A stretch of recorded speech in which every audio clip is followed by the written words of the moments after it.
I want to share them with you. So I'm going to show you a little haul of books. I've read some of these recently. I want to just go over with you some of my favorites. I don't want to have too many books in each video. I'm going to start doing individual books for each video. Okay, this is my haul for today. So Many Kinds of Love by, it looks like art by Joan Walsh Anglund, but it's by Dean Wally, illustrated by Barbara White. It is an adorable book about how there are many types of love. It's a gift book. What I love about it is I've been single for a long time and I've had a hard time with relationships. And this is a beautiful reminder that this world is full of love. We are made of love and there's no lack of love anywhere. There's friendship, there's beauty, there's nature, there's self-love, there's the love of babies and the love of animals and the love of your mother and your grandmother and there's so many kinds of love. So I love this book. The Little Prince. If you haven't read The Little Prince, I highly recommend reading it. If you read it as a child, I highly recommend rereading it. This book is so special. It's just a really great reminder that to have a playful attitude toward life is so important and just that that's really all that matters in this world. This book is such a powerful reminder. Highly recommend picking that up again. Surfer, Sailor, Smuggler, Tales of Living by Melissa Burrowack. This book I read a while back and it was such a fun read. Highly recommend it. It was really fast. It was definitely like, I was like, why are these people making such horrible decisions? But it makes for really good adventure reading when I'm like, okay, I wouldn't have done that, but let's read about it instead of experiencing the repercussions myself. Yakuza Moon. This is one of my new favorite books of all time. It is a fantastic book about a badass woman who is a part of, she's a daughter of a Yakuza gangster, which is a Japanese gangster. And she is so, she's a queen, she knows it. She has men offering her things all the time. I was like, damn girl, I wanna live like you. But this book is fantastic because it just kind of chronicles her experiences with kind of abusive relationships and how she comes into her own power and how her tattoos are actually a form of her self-expression and coming into her own power, which I can really resonate with. So loved this book. Highly recommend. I don't recommend it if you are sensitive to darkness. It's not gory though. I'm not into horror movies or any kind of gore or scenes or anything. There are some intense scenes in here, but they don't go into like gory, unnecessary detail. So it's just fantastic. I loved it. The Orphan's Tale. This book inspired me to start my book journal, which I'm now doing. When I read every single book now, I now am book journaling as well. So this book is fantastic. They should make it into a movie. I feel like it's a better story than Water for Elephants, which is also a book that I love about the circus in the late 1800s, early 1900s. Highly recommend this book. Oh my God, the relationship between the two characters and the arc of the story, the drama, the intensity, it's just non-stop action. It's very exciting. This is a great book if you're not much of a reader and you want to start reading again. This is fantastic. I just want to see this as a movie. Walking the Amazon. I read this book when I was traveling. When I was flying to New York, I read this book. Walking the Amazon, 860 Days, One Step at a Time by Ed Stafford. This book is a great adventure. This guy chose to walk the entire Amazon, which everybody was like, you're a crazy gringo, what the hell are you thinking? Amazon River. I'm going to this trip knowing full well that I might not step out of the jungle again.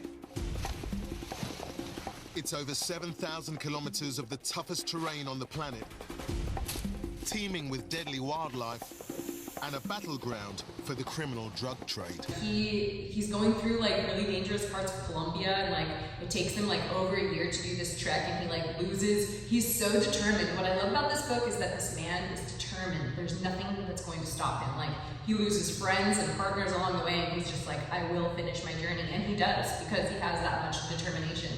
But he's also kind of like egotistical, but he's like aware of it. He's very self-aware. But he's a bit of a narcissist and he's a little, I don't know, his personality has flaws for sure, but he's also determined and I appreciate his, follow through with his like impossible mission. I have no idea how he survived all of the hippos and the natives shooting at him and it was a crazy adventure. It felt like it went on forever too. I was like, my God, dude, like how much longer are you gonna be doing this? But it took him 860 days. Like, that's like 2 years, right? It took him forever.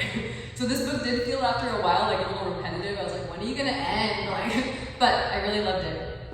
Recommend that one. The Mermaid Black Conch. This one has a fun story. This is the book that spurred me to begin doing my Jayne's Book Jungle booth that I now do at farmers markets. So there was a booth. They had books wrapped in wrapping paper, and they had a little description on the front. So this one said, a fisherman falls in love with a mermaid. I was like, okay, I gotta get that book. So I got it, I unwrapped it. I was like, this is a fantastic idea. So now I do that book booth. Anyway, this book is sort of corny. It's cold. I can tell you all about it. It's actually not my favorite. I was kind of like, oh god, this is dumb. Kind of reminds me of like Splash, you know, like a corny mermaid movie. It's very much like that. Like her scale, like when so the fisherman saves the mermaid from being like taken by these fishermen who are like gonna use her as like a circus show. So he steals her and saves her because he had a relationship with her, this fisherman. He used to like sing, they used to hang out with each other on the shore. So when she was caught, he saved her. So this is the story about how he like hides her, and then she starts shedding her mermaid scales, and she becomes this like gorgeous like creature. But she's like kind of feral, but she's like beautiful and youthful, and like she suddenly has legs, and she suddenly becomes this gorgeous human. And I'm like, okay. It just feels like a silly like premise, like as if this like hundreds-year-old mermaid suddenly becomes this like hot chick. Okay, you know, it was silly, but it was a fun read. And just toward the end, I started being like, okay, on with it. It just felt kind of silly. I don't know, maybe somebody else would like it more than me. I thought it was sort of dumb. The Bean Trees. This book was so good. This book really inspired me. So this book is like such a strange story. This girl, she's this teenage girl that wants to get away from her hometown in Kentucky, and she ends up, she doesn't want to like have a kid young like all of her people in her neighborhood, which is very relatable to me. That's how my neighborhood is. I was always like, I want to get out of here before I get pregnant. And that was her goal. She's like, I want to get out of my hometown before I get knocked up. So she moves out of her town and just like leaves with not a lot of money. And she ends up accidentally taking care of this little 3-year-old girl that she names Turtle. And she's only like 16, so she's super young to be taking care of this little girl. But she could tell that the little girl was being abused, so she had to like take her on, and she basically like saved her. So this is the story of the young teenager leaving her hometown and the little 3-year-old girl that she's now caring for, and how they make a life for themselves out in the Midwest. And it's a crazy story of how they survive. And I loved this story. It was so unique and engaging and beautifully fleshed out characters. I love the way this lady writes. I've always seen this author, her stuff everywhere, and I never read her stuff before, but now I see why she's everywhere, because I really like her writing. Your Illustrated Guide to Becoming One with the Universe. This book is fantastic. It's a graphic novel. It's like a soulful book of explaining how the universe and everything in nature is a part of you, and it really draws that out, like illustrates it for you, and I love this book. It's so beautiful. I actually sent it to a friend of mine in the mail because it's so profound. I love the art style. Her name is Yumi Sakugawa.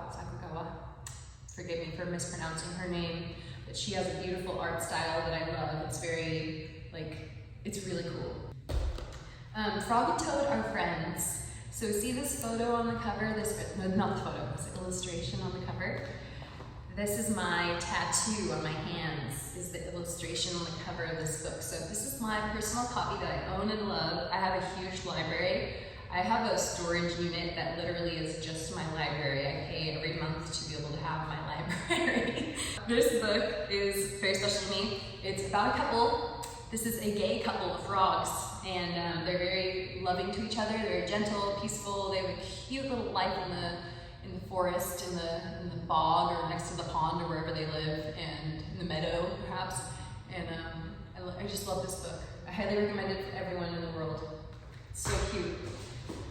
This book I haven't read yet. It's called A Billion Years by Mike Rinder. It just came out. My escape from a life in the highest ranks of Scientology. It's kind of a personal mission of mine to just completely understand this cult. And so I got this book and I can't wait to read it. I've already read Going Clear. That was an incredible book. Highly recommend that book.